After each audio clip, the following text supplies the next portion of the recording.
À cette époque, l'Arabie n'était qu'un vaste désert que parcouraient les nomades et leurs caravanes. L'oasis de la Mecque abritait la Kaaba, un sanctuaire où l'on vénérait encore de multiples dieux, des idoles de pierre. Pourtant, les tribus juives et les chrétiens présents en Arabie diffusaient depuis longtemps déjà l'idée de la foi en un Dieu unique. Parmi les habitants de la Mecque, un homme faisait exception. Il s'appelait Mohammed, Mahomet. Marchand caravanier, âgé d'à peine 40 ans, il avait pour habitude de partir méditer seul dans une grotte. C'est là qu'il a reçu, en l'an 610, sa première révélation. Un homme lui apparut. Et cet homme que le prophète Mahomet a vu, c'était Djibraïl, l'archange Gabriel. Cet archange en qui les chrétiens et les juifs croient aussi. Ces 5 versets furent les premiers de la révélation faite à Mahomet. La révélation, tout entière recueillie dans le Coran, affirme avant tout que Dieu est unique et que Mahomet est son ultime prophète, son messager, dans la lignée d'Abraham, de Moïse et de Jésus.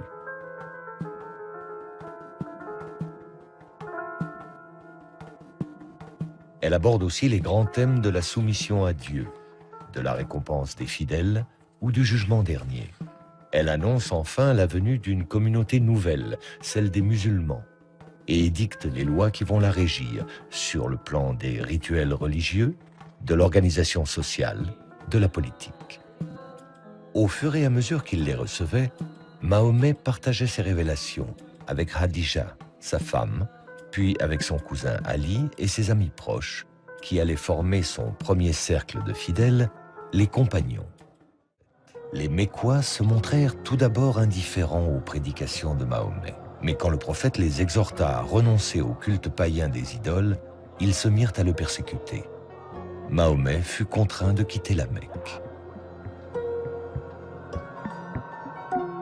C'est à Médine, une oasis où vivaient de nombreux Arabes convertis au judaïsme, que le prophète s'installa en l'an 622 avec ses premiers fidèles, les compagnons, dont Abu Bakr, Omar, Ousmane et son cousin Ali.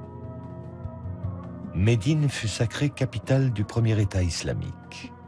À la tête d'une communauté nouvelle et dotée d'une puissante armée, le prophète Mahomet partit à la conquête de nouveaux territoires. Le prophète meurt en l'an 632. À sa mort, la presque totalité de la péninsule arabique s'était ralliée à la foi monothéiste de l'islam. Mais le prophète ne laissa aucune indication quant à sa succession. Ses 4 compagnons se réunirent et c'est Abu Bakr qui fut désigné premier calife. Alors qui, une fois le prophète disparu, allait prendre l'initiative de la mise par écrit du Coran? Qui allait faire des révélations un véritable livre? Avec quelle volonté? Strictement religieuse ou déjà politique? C'est à cette tâche que s'est consacré le calife Ousmane, 3e successeur du prophète Mahomet, et dont le récit de la tradition musulmane a établi précisément les conditions et les enjeux. À l'époque du calife Ousmane, l'empire islamique s'est considérablement étendu. Au nord, vers les provinces de Cham, l'actuelle Syrie, mais aussi à l'est, vers les provinces de Perse, et à l'ouest, vers l'Égypte. Avec des territoires conquis de la Méditerranée aux confins de l'Asie centrale, l'islam pouvait affirmer sa puissance face à l'empire chrétien de Byzance comme 3e et dernière religion révélée.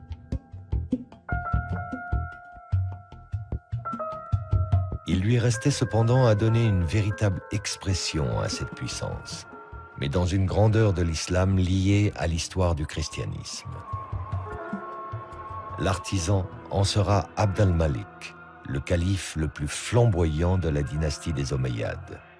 Il fit de l'édification des premiers monuments de l'islam et de la réforme du Coran les 2 piliers de son règne qui débuta en l'an 685. Le calife Abd al-Malik appela les foules musulmanes à ne suivre que ce qu'il imposait comme l'unique version du Coran, celle d'Ousmane, mais au texte désormais définitivement fixé. Et comme le fit le calife Ousmane avant lui, Abd al-Malik fit envoyer des copies officielles dans les capitales de l'Empire.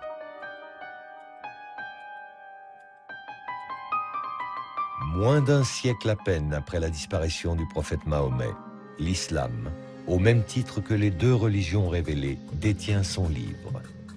L'œuvre du calife Ousmane et sa volonté d'un Coran unique et unifié sont enfin accomplies.